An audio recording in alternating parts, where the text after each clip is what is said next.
speak a single word, 'cause you got me holding, holding.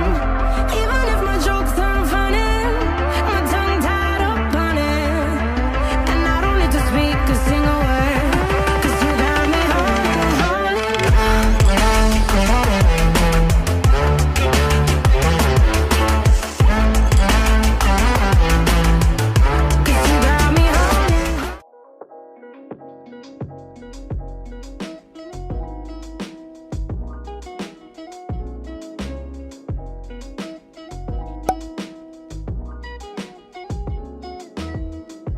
The first thing that you need to do is import your Roblox avatar and your room model.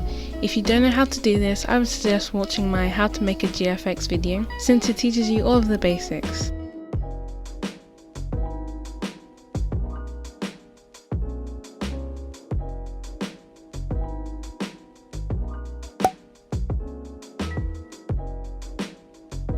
Position your avatar for your first frame or wherever you would like the animation to start. For example, in my animation, I want my avatar to be sitting on the chair, so I'd position my avatar in a seating position and then move it to where the chair is.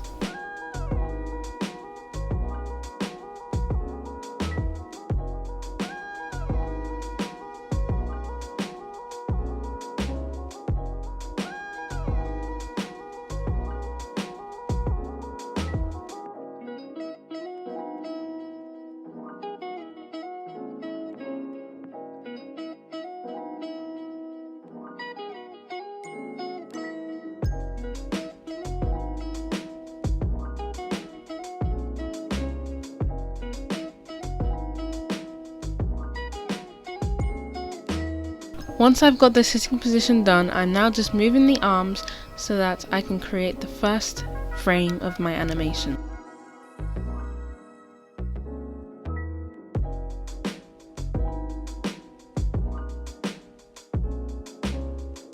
Since I wanted to add something extra in my animation, I'm going to make my avatar hold the cat.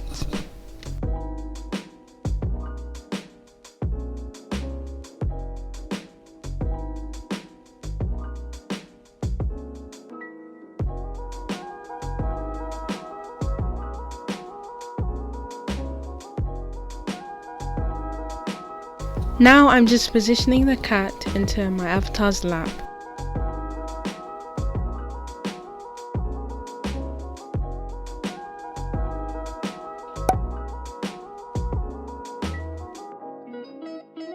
Once you have positioned your avatar for your first frame, it's time to animate. To animate, drag up the timeline bar and make sure the green slider is set to 0. Then press any rig part that you want to animate. For example, I clicked on the arm, then press I and then press lock rod scale. This just sets the beginning of your animation.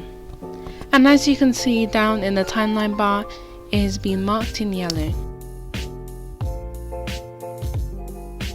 Then you want to move your slider to maybe around frame 10 or more. It just depends on how big of a jump that you're doing. For example, if I was to move the arm up and down, it would take more frames than just moving the arm to the side, for example. Because the bigger the movement, the more frames you would need between it for it to make a smooth transition. And I hope that kind of makes sense, so yeah.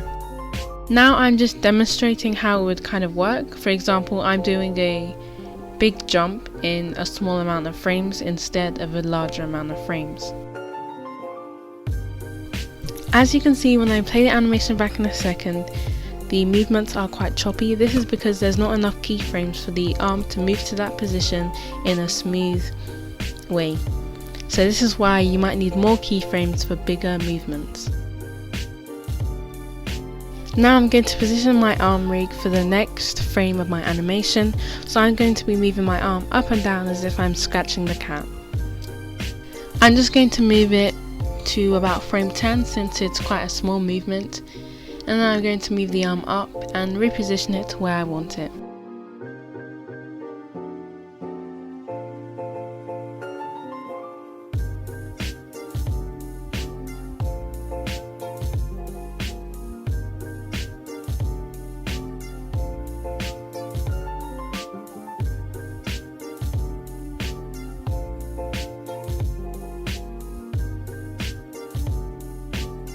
Once you've repositioned for your next movement, press I and then press Lockout Scale, and then you'll see it's made another mark in the timeline bar.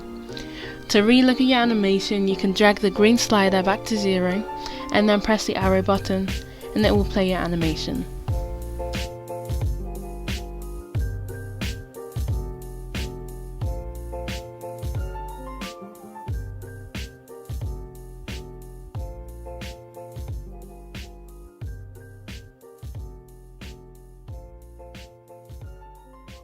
Now I'm going to animate the leg, so I'll just right click on the leg rig that I want to move, press I and then press Lockout Scale, and make sure that your slider is at 0 so that this sets the beginning of your animation.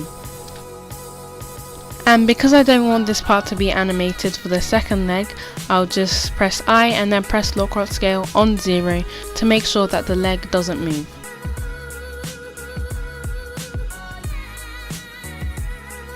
Now I'm just going back to the other leg and I'm just rotating it and putting it up on top of the other leg.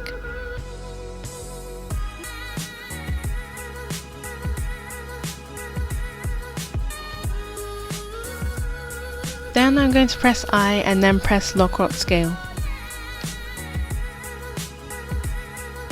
Basically you want to keep doing this for every time you animate any part of the rig and even the head. You just right click on the selected rig or the head, press I and then press Lockout Scale on 0 and then move it another 10, 15 or 20 frames and then reposition it to your next movement. For animating the head, I would recommend moving it around every 10 frames and then for every rig part or prop maybe around 10 to 15 frames.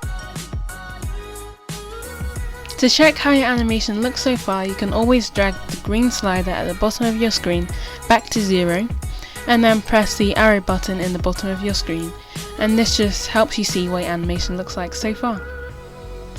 The tab I have at the top of my screen is called the Dope Sheet. This tab is only when you want to really remove a keyframe so that there's nothing there.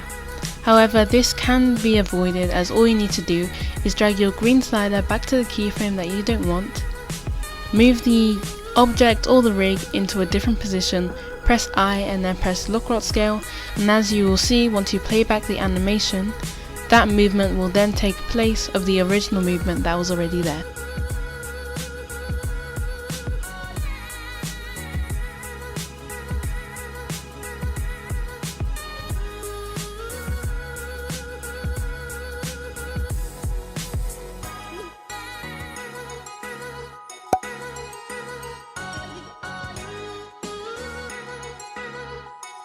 Animating props is basically the same as animating a rig. Slide your green slider to 0, select your prop, press I and then press Lockout Scale. Then move a few frames further and then position your prop in another position, press I and then press Lockout Scale, and then you can slide your slider back to 0 and then press the arrow button in the bottom of your screen just to see how your animation looks so far.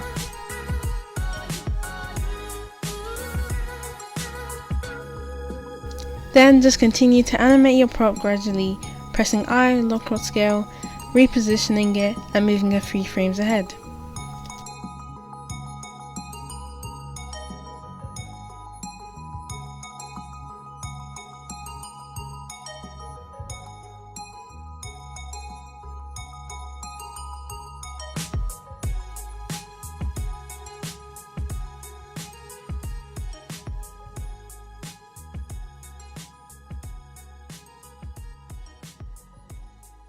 Once you've finished animating your Roblox avatar and your props, it's time to save your animation. Go to File, Save As, name the project whatever you want. I'm going to save it Animation YouTube, and then save it wherever you want. I'm going to save it on desktop, then press Save as Blender File.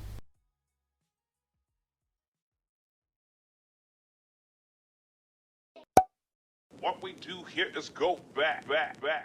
To animate the camera, all you need to do is add a camera by pressing Shift A, then Camera, then press View, Camera or Cameras, then Active Camera. It doesn't matter which one you do.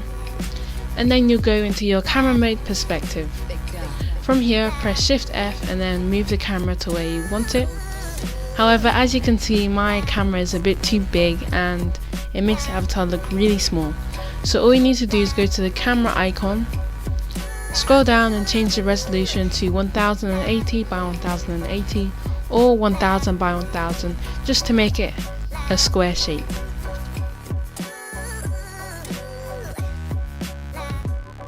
Now I'm going to position the camera to where I want it for the first few frames. So here I'm just going to position it where I want it. Then you need to right click on the camera, so the square icon, and then you'll see it'll be highlighted in orange. Press I and then press lock crop scale, and it's created a mark. Then you want to move around 20 frames since the camera doesn't need to move too fast, and then position it into another angle. Press I and then press lock crop scale, and keep doing this for how long you want the camera to move.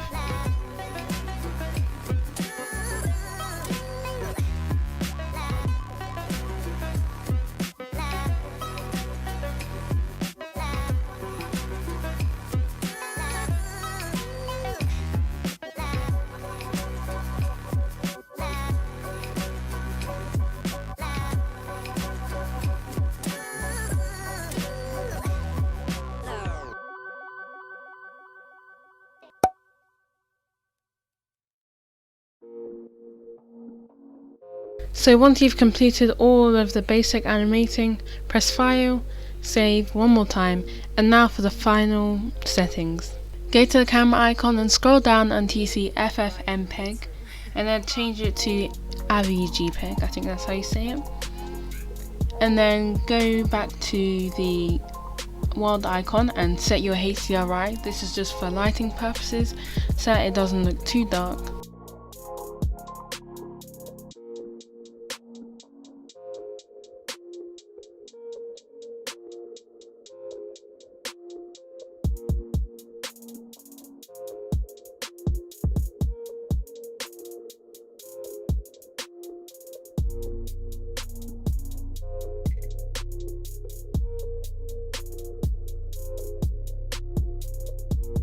Once you set your HDRI, you can go back to rendered view and then just see how it looks so far, and then you can adjust the lighting as well.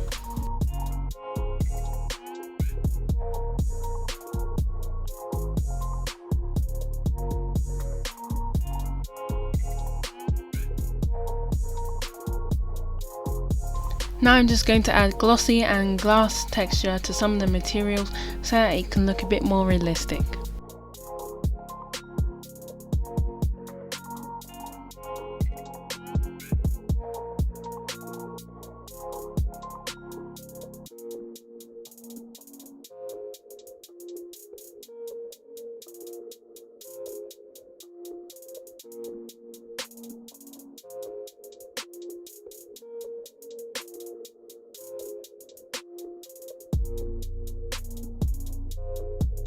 Go back to the camera icon and scroll down until you see a folder icon. Press on it and then save your animation wherever you want. I'm going to save it on desktop and then name it whatever you want.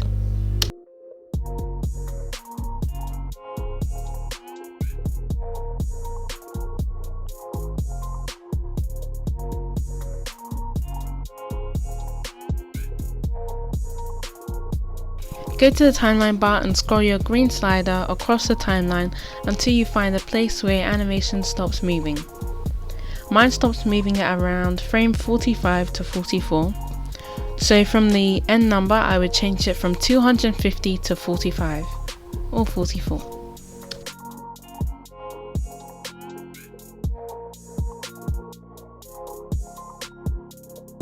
Then I'm just playing my animation to see what it looks like so far.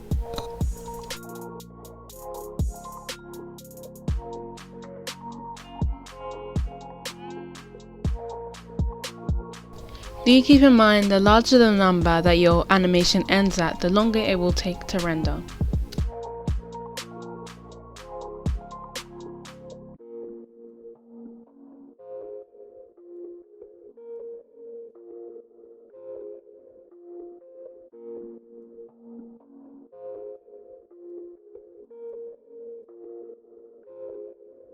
Then here are just some unnecessary final adjustments that I just wanted to add in.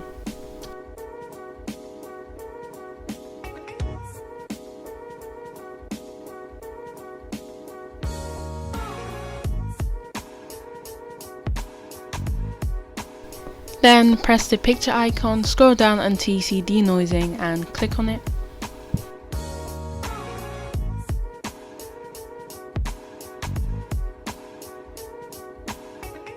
Scroll your green slider back to 0 and now your animation is ready to be rendered.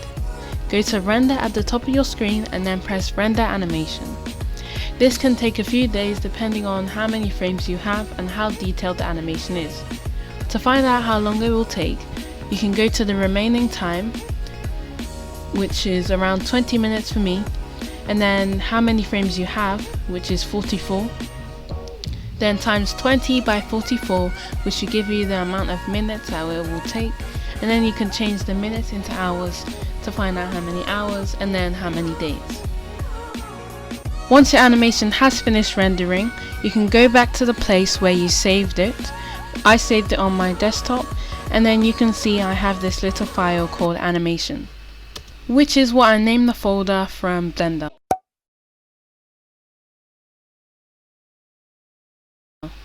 And this is what the final product looked like.